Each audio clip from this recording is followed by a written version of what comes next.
Ironbreaker may be the best support character in the game. Unfortunately, the service he can provide will not net you any of those seemingly so important green circles at the end of the map. It's a selfless role that often goes unnoticed by your teammates, but it's also a very useful role that can make or break a party in Legend difficulty. As an Ironbreaker, you're going to want to maximize a few things. Obviously, you're going to want a shield weapon. Hammer or axes are both fine, but I prefer to use an axe to be able to handle armored enemies, such as elite rats and chaos warriors. Not to mention the charge shield bash is the first swing on an axe, but it's the second on a hammer.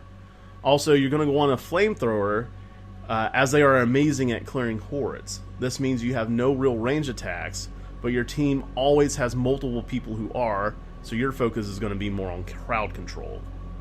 As far as talents go, I highly recommend Shield of Valaya for a 50% more block and push angle.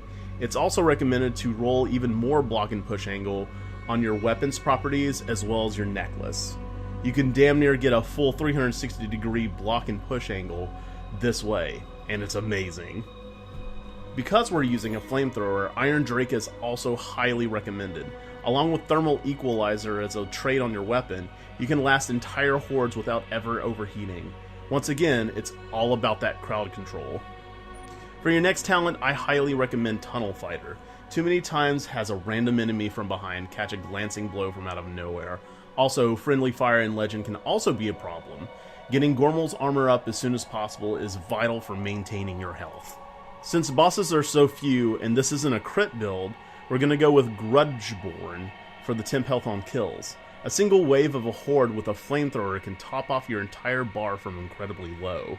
It's also nice to have temp health to vent your flamethrower if necessary.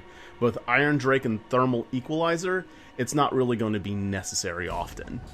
And finally, Oiwazak, because being able to taunt bosses in Legend is paramount. They can deal so much damage so quickly, so being able to give your party a 10-second window to DPS a boss down can make the entire difference between TPK or not. There's a lot more things we're going to do with Oiwazak, and it's in the form of your other traits.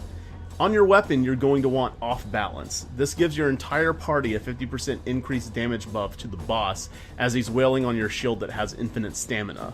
But also you're going to want to get the Shrapnel trait on your trinket. This also debuffs the boss for another 20% damage. So in practice, you're going to want to throw a bomb, pop Impenetrable, and then block the boss's hits. This in total gives your party a 70% damage increase, as well as safety within the time you're maintaining boss aggro, while being relatively safe yourself. Also, if you have the Proxy trait on your charm, you can drink that after you throw a bomb, and buff another teammate to further amplify the damage. Other than this, you can roll whatever other properties on your gear that you'd prefer.